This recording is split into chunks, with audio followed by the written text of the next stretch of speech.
తిప్పారెడ్డి గారు అంటే మీ మద్దతుతో ఎమ్మెల్సీ అయ్యారు అంటే పార్టీ ఇది లేకోకుండానే ఇండిపెండెంట్గా అభ్యర్థుకున్నప్పుడు తిప్పారెడ్డి గారు వాస్తవంగా ఆ రోజు అతను శాసన మండలి సభ్యుడిగా పోటీ చేయాలంటే నేను అప్పుడు ఇంకా కాంగ్రెస్ పార్టీలోనే ఉన్నాను.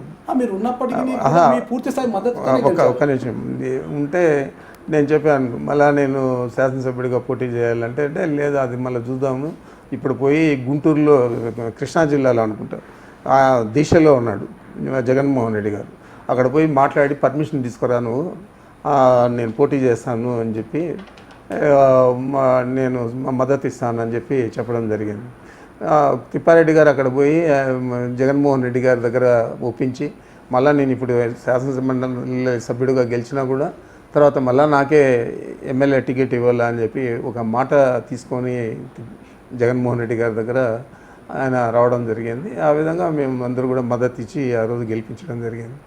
అంటే ఆ రోజు స్వతంత్ర అభ్యర్థిగా ఉన్న ఆ రోజు కాంగ్రెస్ పార్టీ అధికారం ఉంది, కిరణ్ కుమార్ రెడ్డి మద్దతుతో బరిలో ఉన్న నరేష్ కుమార్ రెడ్డి వైపు అందరున్నా కూడా మీ బలంతోనే తిప్పారెడ్డి గారు గెలిచారు. అక్కడ బలం ఎవరిదని కాదు, ఆ రోజు వైఎస్ఆర్ కాంగ్రెస్ పార్టీకి మా జిల్లాలో చాలా ఆదరణ ఉండేది. జగన్మోహన్ రెడ్డి గారికి కూడా కడప జిల్లాలో ఏ విధంగా ఉంటుందో ఆ విధంగా జగన్మోహన్ రెడ్డి గారిని కూడా ఆదరించేవారు. అందుకంటే జగన్మోహన్ రెడ్డి గారు స్పాన్సర్ చేశారు కాబట్టి తిప్పారెడ్డిని మనం పెట్టి గెలిపించాలని చెప్పి దృక్పథంతో పనిచేయడం జరిగింది. ఆ రోజు ఒక రకంగా నా రాజకీయ భవిష్యత్తు కూడా పనంగా పెట్టాము. ఎందుకంటే ఓ ఛాలెంజ్ కింద తీసుకున్నాం, ఓ ముఖ్యమంత్రి ఇంకొక మాజీ ముఖ్యమంత్రి ఇద్దరూ కలిసి లోపాయికారి ఒప్పందంతో నరేష్ కుమార్ రెడ్డికి మద్దతు ఇవ్వడం జరిగింది. తెలుగుదేశం పార్టీ వారంతా కూడా నరేష్ కుమార్ రెడ్డికి మద్దతు ఇవ్వడం జరిగింది. మరి అలాంటి పరిస్థితుల్లో ఇది ఒక ఛాలెంజ్ కింద తీసుకొని గెలిపిస్తే జగన్మోహన్ రెడ్డి గారు కూడా దీని మీద అంటే ఒక ఆయనకు కూడా పట్టు మా జిల్లా మీద ఏ విధంగా వైఎస్ఆర్ కాంగ్రెస్ పార్టీకి పట్టు ఉంది అనేది అవగతమవుతుందని చెప్పి ఆలోచన చేసి మేమందరూ కూడా ఆ రోజు పెట్టడం జరిగింది. ఇది కేవలం నా ఒక్కడి వల్ల తిప్పారెడ్డి గారు గెలిచాడని నేను చెప్పడం లేదు. మా శాసనసభ్యులు ఉన్నారు, ఆ రోజు వైఎస్ఆర్ కాంగ్రెస్ పార్టీకి మద్దతు ఇచ్చేవాళ్ళు మాజీ శాసనసభ్యులు ఉన్నారు, వారందరూ చాలా యునైటెడ్గా సపోర్ట్ చేయడం జరిగింది. ఆ మద్దతుతోనే మేము గెలవడం జరిగింది. సరే, ఎవరు మద్దతు ఉన్నా లేకపోయినా అక్కడ మీరే అన్నారు పెద్దిరెడ్డి రామచంద్రారెడ్డి గారి రాజకీయ జీవితాన్ని పనంగా పెట్టి గెలిపించారా లేదా? పనంగా పెట్టాల్సి వచ్చింది కాబట్టి పూర్తి స్థాయి ఎఫర్ట్స్ మీరు పెట్టారు కాబట్టి అందరూ కూడా ఒక వర్గం ఒక తాటి మీదకి వచ్చారు. అక్కడ పెద్దిరెడ్డి రామచంద్రారెడ్డి గారైన ఒక వ్యక్తి ఒక నాయకుడు లేకపోతే అందరూ ఒక తాటిపైకి రాలేరు, గెలవలేరు. ఎందుకంటే అవతల సీఎం ఎక్స్ సీఎం ఒక తాటిపైకి తీసుకొచ్చేదానికి కూడా జగన్మోహన్ రెడ్డి గారి మద్దతు ఉంది కాబట్టి అందరూ వచ్చారు, లేకపోతే ఆ విధంగా వచ్చే పరిస్థితి కూడా ఉండదు. రాష్ట్రంలో ఏ పార్టీ ఎవరు అధికారంలో ఉన్నా ఎవరి నాయకుడు సీఎంగా ఉన్నా జిల్లాలో మాత్రం పెద్దిరెడ్డి రామచంద్రారెడ్డి గారు అంటే ఒక వర్గం, ఆయన ఎటు ఉంటే అటువైపు వెళ్ళే నాయకులు ఎక్కువగా ఉన్నారు. ఇది కాదంటారా?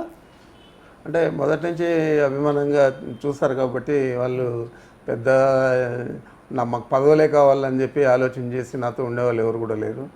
అందరూ కూడా రామచంద్రారెడ్డి అన్నతో ఉన్నాం, మనం ఏదో ఒకట్లే మనకు మంచి చెడ్డగా చూస్తాడు, చూడకపోయినా పర్వాలేదు ఆయన గౌరవిస్తాడు అనే ఆలోచన చేస్తారు.